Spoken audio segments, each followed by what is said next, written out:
Hey there, I'm Jen Rice, and hopefully my signal will hold up. I am in New York City tonight. I'm excited to be here, but I have no idea if the Wi-Fi is going to be awesome or not. That's how it goes sometimes in hotels. So I want to jump in, and the title of my video is, what is TRF, and why should we care about it? Well, TRF is time restrictive feeding, and my post earlier today I talked about how, let me back up a little bit.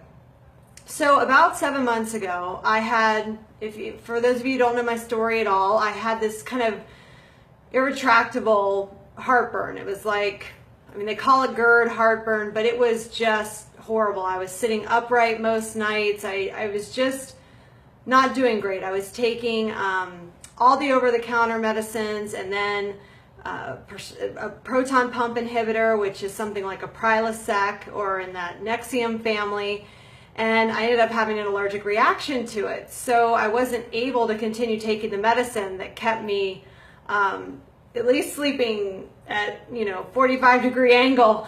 So of course, I felt at my wit's end. I sought help from a local physician who is a functional medicine doctor. And functional medicine has to do with treating like the whole person. I went in and said I was there because of heartburn, but she went much deeper to see what was really going on. And what was happening for me was inflammation, and inflammation all through the GI tract and most likely throughout the body. And we talked about the best eating plan, and one of the suggestions from her was for me to eat at like 10 a.m., 2 p.m., 6 p.m. That's kind of like the rough estimate. And I thought, well, I get up in the morning, and when I go to clinic, I need to eat something. I can't just wait till 10 o'clock to eat. And she said, you'd be surprised. You can work into this. And I thought, are you sure I can get used to not? Because I used to wake up in the morning very hungry, like stomach growling. It's 7 in the morning. I'm hungry. Well, what I didn't realize at the time was that that was just how my body was used to eating, and that I could actually retrain my body to eat when I wanted it to eat. So you'll hear people talk about intermittent fasting. A lot of people have renamed it to time restricted feeding, because fasting has this kind of thought around it is, nobody wants to really fast. They like to feed, right? So it makes it sort of a more positive experience. But they're two similar things. And you'll hear people talk about 12 hours a day of eating. So maybe they only eat from 8 a.m. to 8 p.m. or they do a 8-hour window, or they do even shorter windows. But all I can tell you is from my experience, and what was recommended to me by a physician was to do the 10 a.m., 2 p.m., 6 p.m. And where I really saw the big difference was evening snacking. If you can eliminate the evening snacking, kind of the grazing all night long, it allows for your system to actually rest. So although this may not be the best advice for everyone, if you do have GI issues at all, maybe you have irritable bowel, ulcerative colitis, Crohn's, there are a lot of things that the heartburn, of course, that I was suffering with. Maybe you have a lot of food sensitivities, and when you eat things, you get an upset stomach or stomach pain. The reason she wanted me to stop eating at 6 o'clock at night was so that I would have, let's see, that's 12, 13, 14, 15, 16, almost 16 hours between the time I had dinner to the time I ate breakfast. And her thought is that it allows the system to rest. So your GI, so your whole from the mouth to the bottom, right, is all one continuous tube. And it's designed to move on its own, not with obviously any of our thought or willing or anything. It's going to do its own thing. And to have it rest, she was telling me, to have it rest as long as it can, your natural tendencies of digestion, those innate things that we're all born with, will tend to right themselves, sort of correct the course, fix it from the inside, if you will. So rather than taking a mobility medication or something that stops the system medication, like we have a lot of anti-diarrhea medicines on the market. We have a lot of laxatives. I've talked to patients, guys that have taken laxatives for 20 years. That's not really good for you, not even close. So I was wondering, and I often wonder, if people had tried a longer fasting period, 12 to 16 hours from dinner to breakfast, if they could almost self-correct over time, because it certainly happened for me.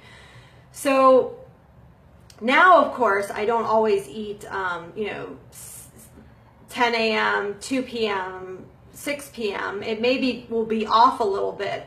But if you feel your system off, you could try a longer period between dinner and breakfast and do it for an extended period of time, because your GI tract needs time to rest and to get its own motion back going. So for those of us that have any sort of, clinical rotation background or spent time with a GI rotation, you'll know that when people get they get part of their bowel removed, so let's say it's a small bowel resection, they are literally not really eating anything for a while. They're not eating, they're getting IV fluids. Sometimes it goes over to, TPN, which is done by IV, so food by IV.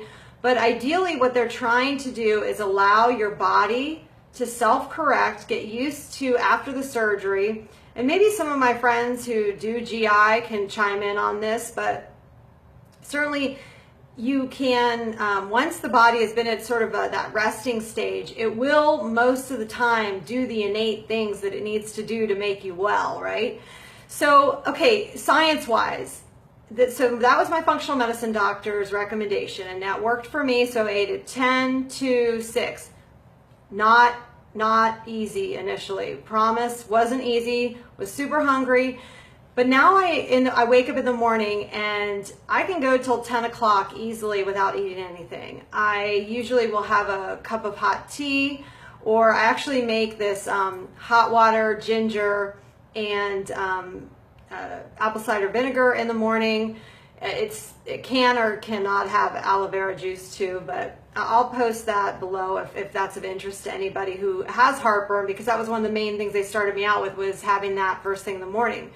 So University of Alabama, Birmingham, did a study recently, I believe within the last year, where they talked about working this eating between 8 a.m. and 8 p.m. to help with obesity. And all the subjects in the study had to be obese. And when they restricted the eating between the 12-hour window, people were losing weight. So, I mean, do we snack a lot at night? Maybe. Do we maybe eat too early in the morning sometimes? Possibly. I mean, everybody is very individual, and obviously being guided by a professional or a dietitian is always recommended. But I just think that some of this information, because I've seen a lot of videos and information out there about intermittent fasting, or we'll call it time restricted feeding, but it doesn't like one size doesn't fit everyone, right? So I think it's important that if you've never gone longer than 8 hours without eating from dinner to breakfast, maybe you kind of begin slowly, and then you can work your way to, like I said, when I started my my plan, I went from 6 p.m. I was supposed to go from 6 p.m. to the following day at 10 a.m. to eat. And after about 3 or 4 days, it was okay. And what it's doing also is my body's kind of regulating its own blood sugar, right? So you can end up getting more control of your blood sugar, your cravings, and all of that. So I hope this has been helpful on time restricted feeding. If you guys enjoyed this video, please share it with someone you think it may be helpful for.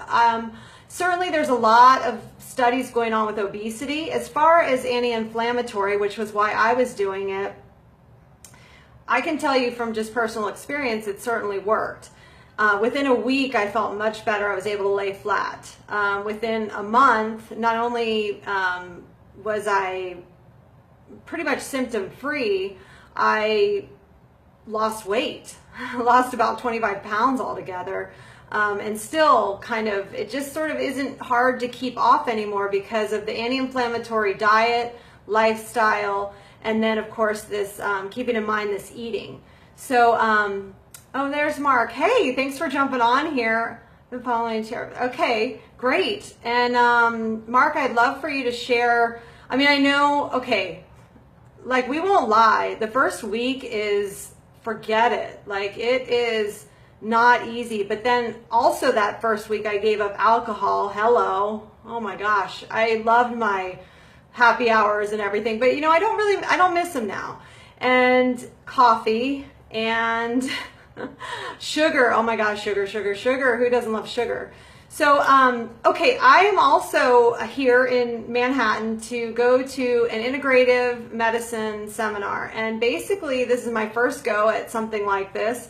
I'm really excited to be there, though. There are some big, you know, physician leaders in functional medicine, integrative medicine, you know, they call it both things.